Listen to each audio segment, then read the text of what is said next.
राधे राधे। श्रीमद् भगवत गीता द्वितीय अध्याय और आज के श्लोक हैं श्लोक नंबर 51 से 54 तक। विवेचन से पूर्व हमेशा की भांति आइए श्लोकों का उच्चारण करते हैं।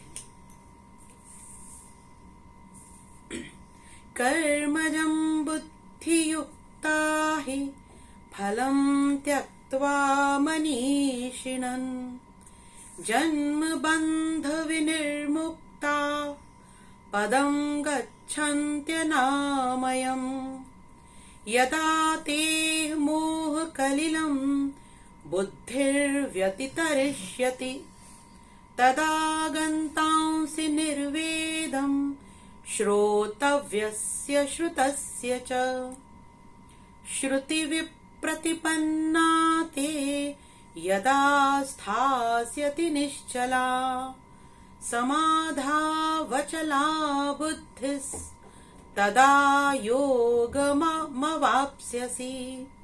अर्जुन उवाच स्थितप्रज्ञस्य का भाषा समाधिस्थस्य केशव स्थितधीः किं प्रभाषेत किमासीत व्रजेत किम।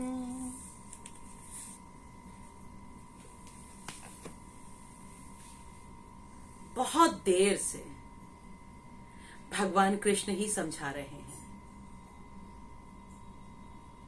इतनी देर तक और इतनी मेहनत से सिर्फ वही समझा सकता है जो सच में हमारा शुभचिंतक है, अन्यथा दूसरा क्यों इतना लोड लेगा, क्यों कोई इतनी मेहनत करेगा हम पर।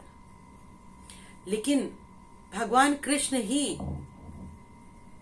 हमारे सच्चे साथी हैं, शाश्वत संबंधी हैं। इस बात का प्रमाण ये श्रीमद् भगवत गीता है। क्योंकि आपने देखा होगा कि इस लौकिक जीवन में भी कोई गलती कर रहा हो तो दूसरा सुधारता नहीं है, उसको समझाने का प्रयास नहीं करता। आजकल तो समय ये है कि कोई गिर रहा है तो पीछे वाला उसे धक्का दे देता है। आगे बढ़ने के लिए हम अपने से आगे वाले व्यक्ति की कमर पे पैर रखकर भी चढ़ जाते हैं। इसी से पता चलता है ये छोटी छोटी चीजें हमारे जीवन में ये समझाने के लिए काफी हैं कि ये सिर्फ देह के नाते हैं, ये शाश्वत संबंध नहीं है। तो भगवान कृष्ण फिर समझा रहे हैं, कितनी मेहनत कर रहे हैं, अभी तो आगे करेंगे, अभी तो दूसरा ही अध्याय है। तो भगवान कृष्ण ने फिर कहा कि अरे अर्जुन, मैंने तुम्हें कई तरीके बताए, मैंने तुम्हें ज्ञान योग बताया, मैंने तुम्हें आत्मा की बात समझाई कि तुम शरीर नहीं हो, तुम आत्मा हो। लेकिन फिर भी तुम्हारा मोह दूर नहीं हुआ, तुम्हें नहीं समझ में आता। तो चलो, क्योंकि तुम इस शरीर में बहुत स्थित हो और तुम्हें ऐसा लगता है कि जो शरीर के द्वारा कर्म हो रहे हैं, इन कर्मेंद्रियों के द्वारा जो हम काम कर रहे हैं, वही सही है, वही सत्य है, और तुम वही हो जो ये कर्मेंद्रियां कर रही हैं। तो ठीक है ना, देखो अर्जुन, मैंने तुम्हें फिर ये भी समझाया कि अगर तुम शरीर हो, अगर तुम क्षत्रिय हो, तो कर्तव्य पालन करना ही तुम्हारा कर्म है और तुम्हारा धर्म है। तुम क्यों इन व्यर्थ के पाप पुण्य में फंसे हो। अब आगे फिर समझाते हैं। उन्होंने कहा कि हे अर्जुन, खाली ज्ञान तुम्हें नहीं समझ में आया, खाली आत्मा तुम्हें समझ में नहीं आई, और खाली कर्म भी तुम्हें समझ में नहीं आया। तो चलो दूसरे तरीके से समझाता हूं। हैरानी होती है ना कि क्या अर्जुन भी इतना मूढ़ हो सकता है। वो अर्जुन जो इतना एकाग्रचित्त था कि मछली की आंख को ही देखता है और निशाना लगा देता है। वो अर्जुन जो इतना बड़ा धनुर्धर था, वो अर्जुन जो भगवान कृष्ण का भक्त और सखा है, ये तो भगवान कृष्ण ने भी द्वितीय अध्याय के आरंभ में एक्सेप्ट कर लिया ना कि तुम भक्त और सखा हो, इसीलिए तुम्हें मैं ये गुप्त ज्ञान दे रहा हूं, ये इतना रहस्यवादी ज्ञान तुम्हें दे रहा हूं। तो क्या वो इतना मूढ़ हो सकता है? दरअसल मुझे ये बार बार याद दिलाना पड़ रहा है कि अर्जुन के रूप में हम और आप ही हैं जिसे भगवान कृष्ण ये ज्ञान दे रहे हैं। अर्जुन कोई और नहीं है। अर्जुन हमारी मनोवृत्ति है। अर्जुन के मन में जो द्वंद्व चल रहा है वो कुछ और नहीं है, वो हमारे ही भीतर चल रहा द्वंद्व है। तो भगवान कृष्ण कहते हैं कि हे अर्जुन, तुम ऐसा करो और समझो कि जो मनीषिणः, यहां कहा मनीषिणः, मनीषी बुद्धिमान व्यक्ति, वो व्यक्ति जिसके पास ईश्वरीय प्रज्ञा है, जिसने उसे अनुभव किया है। तो भगवान कृष्ण ने कहा कि हे अर्जुन, जो भी ज्ञानी जन है, मनीषी जन है, वो सदैव समता भाव में स्थित होकर ही कर्म करते हैं और कर्म के फल की इच्छा को त्याग देते हैं, उससे आसक्ति नहीं रखते हैं।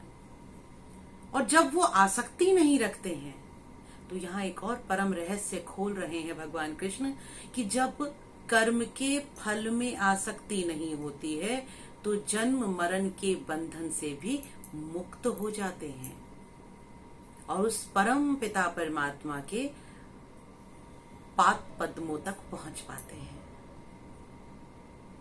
तो फिर भगवान कृष्ण ने कहा कि तुम्हें भी तो यही करना है, और अब तुम कैसे करोगे? तो समझो, मोह कलिलम, इस मोह के जो दलदल है, यहां भगवान कृष्ण ने मोह को दलदल कहा। मोह क्या है?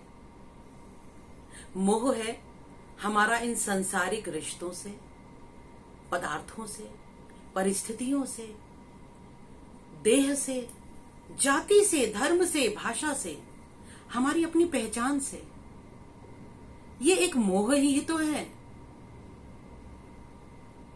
जो मोह हमें लगातार जीवन मरण के चक्कर में फंसाए रखता है। तो भगवान कृष्ण कहते हैं कि ये अर्जुन, जब भी तुम मोह रूपी दलदल से जब तुम्हारी बुद्धि निकल जाएगी, तब उस समय तुम्हें संसार के जितने भी भोग हैं, जो सुने हुए हैं, जो पढ़े हुए हैं, जो देखे हुए हैं, जो लोगों ने तुम्हें बताए हैं, किसी भी तरह के जो भोग हैं, भोग सामग्री है, चाहे वो पदार्थ हो, चाहे वो विजय पराजय हो, चाहे सफलता असफलता हो, उन सब से तुम्हें वैराग्य हो जाएगा। अभी बड़ी गहरी बात है, लेकिन अगर हम इसे समझ लें तो बहुत आसान बात है। मैंने पिछले वीडियो में भी समझाया था, जहां राग होता है वहीं सभी कार्य होते हैं, वहीं तनाव होता है। छोटे से उदाहरण से समझते हैं इसको हम। हमारा राग अर्थात हमारा प्रेम या मोह या ममता, कुछ भी कह सकते हैं, तो जो हमारा राग है वो हमारे बच्चों में होता है सबसे अधिक। तो जीवन भर हम इस तनाव में रहते हैं, आज इसकी पढ़ाई अच्छी तरीके से हो जाए, इसका भविष्य अच्छा बन जाए, उसका भविष्य अच्छा बन जाता है तो उसकी शादी अच्छे से हो जाए, शादी अच्छे से हो जाती है तो अब इसके कोई आगे नाती पोता हो जाए, और जब आगे बच्चा हो जाता है तो अब वो बच्चा भी स्वस्थ रहे, प्रसन्न रहे। आप देख रहे हैं ये चक्र खत्म नहीं होता। ये वो राग है जो हमें उस बच्चे से है जिसे हमने जन्म दिया है, और हम आगे तक इस राग को चलाते हैं और उसकी चिंता में स्वयं को गलाते रहते हैं। कैसे ये काम करेगा, इसका काम अच्छा नहीं चल रहा या इसका काम कम चल रहा है। हमें ये समझ में ही नहीं आता कि प्रत्येक व्यक्ति जो जन्म लेता है वो अपना प्रारब्ध लिखवा कर लाता है। अगर ऐसा नहीं होता, अगर सिर्फ मेहनत करने से और चिंता करने से ही सबका भविष्य सफल हो जाता, तो फिर तो गधा बड़ी मेहनत करता है। मजाक की बात है लेकिन सत्य है। फिर तो आपने देखा होगा जो बेलदार होते हैं बड़ी मेहनत करते हैं, उनसे ज्यादा मेहनत तो हम नहीं करते। चिंता वो बहुत करते हैं अपने जीवन की। उनके पास तो कितनी चिंता है, सुबह रोटी खा ली तो रात की रोटी की जानकारी नहीं है। चिंता और तनाव से कभी कुछ हल नहीं हुआ है।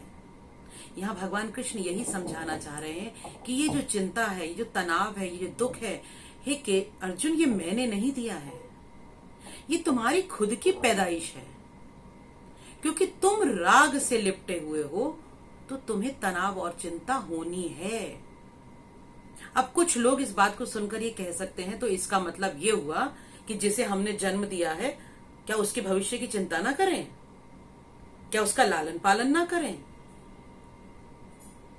दोनों बातें फर्क हैं। जिसे हमने जन्म दिया है उसका लालन पालन करना, उसको अच्छी शिक्षा देना, उसके स्वास्थ्य का ध्यान रखना, उसकी नौकरी का ध्यान रखना, उसके विवाह का ध्यान रखना, ये हमारा कर्तव्य है और यह हमें करना है। हमारे हाथ में कर्तव्य करना है। फल क्या होगा वो ईश्वर पर छोड़ना है। सिर्फ इतनी पतली सी लकीर है बीच में। हमने बच्चे का लालन पालन किया, उसके स्वास्थ्य की चिंता की, अगर वो बीमार हुआ तो हम उसे डॉक्टर के पास लेकर गए। ये कर्म है हमारा। बच्चा ठीक कितने समय में होगा ये फल है, ये ईश्वर पर छोड़ दीजिए। हमारा कर्म था, हमने बच्चे को अच्छी शिक्षा दिलाई, अच्छे स्कूल में एडमिशन कराया, आवश्यकता अनुसार हमने उसकी ट्यूशन लगा दी। लेकिन कितना ज्ञान वो अर्जित कर पाता है, अब ये फल है। ये चिंता छोड़ दीजिए। तो राग से दूर होने का मतलब आपको घर गृहस्थी से दूर होने के लिए नहीं कहा जा रहा। राग से दूर होने का मतलब ये है कर्तव्य तो करिए, लेकिन उस कर्तव्य, उस कर्म की परिणति क्या होगी, उसका परिणाम क्या होगा, वो ईश्वर पर छोड़ दीजिए। और जो भी परिणाम है उसे स्वीकार कर लीजिए। हमने देखा है कई माएं इसी चीज को लेकर दुखी रहती हैं, मेरा बच्चा 95% नहीं लाया या 96% नहीं लाया, पड़ोस का बच्चा ले आया। तो जब मेरे स्वयं के हाथ की 5 उंगलियां बराबर नहीं है तो मेरा बच्चा और पड़ोस के बच्चे में कंपैरिजन हो ही नहीं सकता। और ये कंपैरिजन तनाव को जन्म देता है, आप में तनाव को जन्म देता है और आपके बच्चे में डिप्रेशन को जन्म देता है, आपके बच्चे में इंफीरियरिटी कॉम्प्लेक्स लेकर आता है। ये प्रत्येक चीज आप देखिए, सिर्फ राग से जुड़े हुए हैं ये सारे शब्द, और जीवन को कितना प्रभावित कर देते हैं। सिर्फ एक राग हटा लेंगे और जीवन को चलने देंगे यथावत, तो हमारे जीवन से तनाव और दुख खत्म हो जाएगा। तो आगे भगवान कृष्ण समझाते हैं कि तुम अगर इस मोहरूपी दलदल से निकल जाओगे ना, तो तुम जन्म मरण के बंधन से भी मुक्त हो जाओगे। और यही वो मोक्ष है जिसके लिए योगी और ज्ञानी लोग हजारों साल तपस्या करते हैं। ये वही मोक्ष है। ये कठिन नहीं है अर्जुन, लेकिन समझ में नहीं आया है। आगे कहा उन्होंने कि तुम्हारी जो बुद्धि है ना, अभी तक भगवान कृष्ण अर्जुन को प्रत्येक मार्ग बता रहे हैं और फिर सांसारिक मोह से उन्होंने कहा कि छुटकारा प्राप्त करो। उसके बाद और आगे कहा, उन्होंने कहा अर्जुन तुम्हारी बुद्धि विभिन्न प्रकार के शास्त्रीय मतों, पंथों, संप्रदायों में उलझी हुई है। ये बहुत बड़ी चोट है जो आज के विभिन्न प्रकार के मठों पर, पंथों पर, संप्रदायों पर है। भगवान कृष्ण ने स्पष्ट कहा है कि तुम्हारी जो बुद्धि है वो श्रुति श्रुति, क्षमा चाहती हूँ, श्रुति विप्रतिपन्ना है, विभिन्न प्रकार की श्रुतियों में फंसी हुई है। यानी विभिन्न प्रकार के शास्त्रीय मतों और संप्रदायों में, पंथों में, विचारों में फंस गए हो तुम कभी किसी गुरु की शरण में चले जाते हो, कभी किसी तथाकथित गुरु की शरण में चले जाते हो, कभी तुम कोई कहानी पढ़ लेते हो, कभी तुम किसी अन्य कहानी का ज्ञान ले लेते हो। तुम्हें स्वयं का अनुभव कुछ नहीं है। और यही हमारी गलती है। जितनी भी कथाएं, कहानियां, पुस्तकें, आयतें हम पढ़ते हैं, वो हमारा अनुभव नहीं है।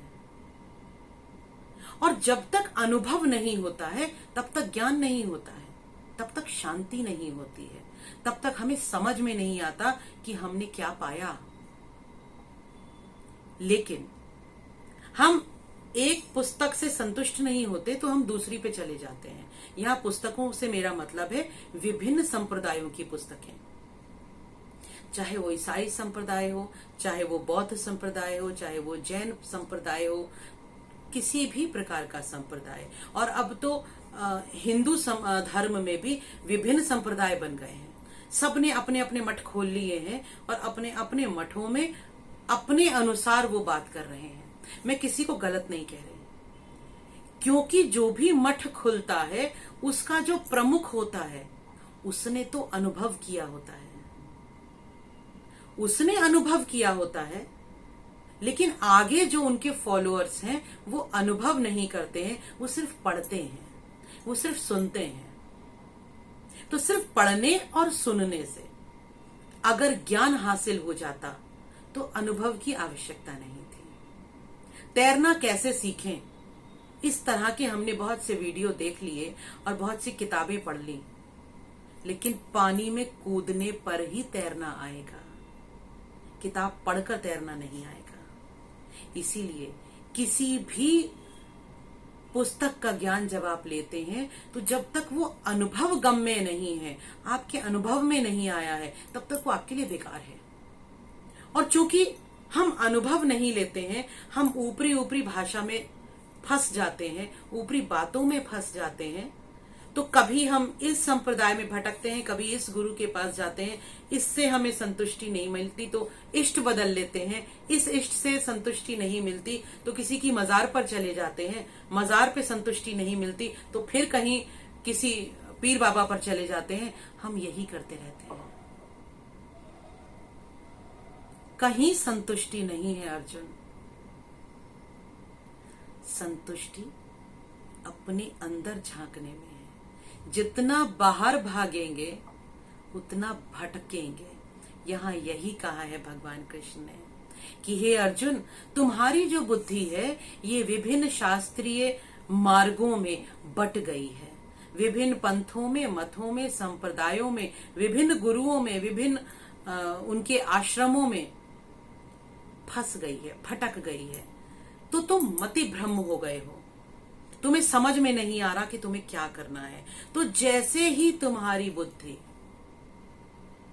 योग में स्थित हो जाएगी, योग में स्थित हो जाएगी मतलब समत्व में स्थित हो जाएगी, मोह को त्याग दोगे और योग में स्थित हो जाओगे, तो फिर तुम्हारी बुद्धि अचल होगी और अचल बुद्धि को ही वो परम पद प्राप्त होता है।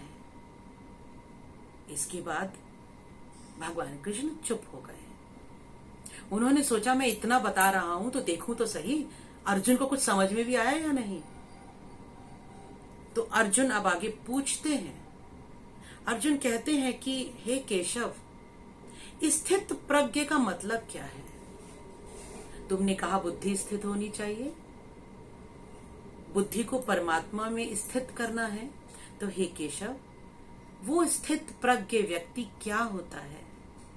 जिसकी बुद्धि समाधिस्थ हो जाती है, जिसकी बुद्धि आत्म में स्थित हो जाती है। वो कैसे चलता है, वो कैसे बोलता है, वो कैसे कोई कार्य करता है? मुझे स्थित प्रज्ञ मनुष्य के लक्षण बताइए। यहां अर्जुन का जो ये प्रश्न है ना, वो अर्जुन के लिए नहीं है, क्योंकि अर्जुन कम बुद्धि वाला नहीं है। अर्जुन को बहुत ज्ञान है। अर्जुन ने सोचा कि भगवान कृष्ण जब सब मुझे बताने के लिए बैठे ही हैं, तो मैं वो बातें भी पूछ लेता हूं जो आगे जाकर कलयुगी मनुष्यों के काम आएगी। क्योंकि हम मनुष्य किसी भी व्यक्ति को उसके बाहरी रूप रंग से पहचानते हैं, उसका बाहरी कलेवर कैसा है, उसकी पर्सनालिटी कैसी है, वो कैसा लगता है, वो किस तरह बात करता है, हम ऐसे ही पहचानते हैं। अगर उसने भगवा कपड़े पहन लिए हैं तो हम सोचते हैं ये सन्यासी है। तो कपड़ों के रंग से हम समझते हैं कि ये व्यक्ति आध्यात्मिक है। किस तरह बैठता है, किस तरह चलता है, क्योंकि हमारा जो राग है, फिर समझिए, हमारा राग, हमारा मोह सिर्फ पहचान से जुड़ा है। कौन सी पहचान? जो शारीरिक पहचान है। हम अंतर्स्थित तो हुए ही नहीं है, हम अंतर्मुखी तो हुए ही नहीं है। तो भगवान से पूछ रहे हैं यहाँ अर्जुन कि स्थित प्रज्ञ मनुष्य के लक्षण क्या है, का भाषा, कैसे बोलता है, क्या लक्षण है, किस तरह से बैठता है, उठता है। तो आज अर्जुन के इस प्रश्न पर वीडियो समाप्त करते हैं। और इस वीडियो को सुनकर अगर आप कुछ पॉइंट्स बनाते हैं, कुछ विचार लेकर आते हैं, अपने मन में कोई भाव आपका आ रहा है तो उसे लिखिए। अर्जुन के अनुसार स्थित प्रज्ञ व्यक्ति कैसा होना चाहिए, आपके अनुसार कैसा होना चाहिए? तो क्या वो भगवान कृष्ण की परिभाषा से मैच करता है? वो देखेंगे अगले वीडियो में। तब तक के लिए ओम।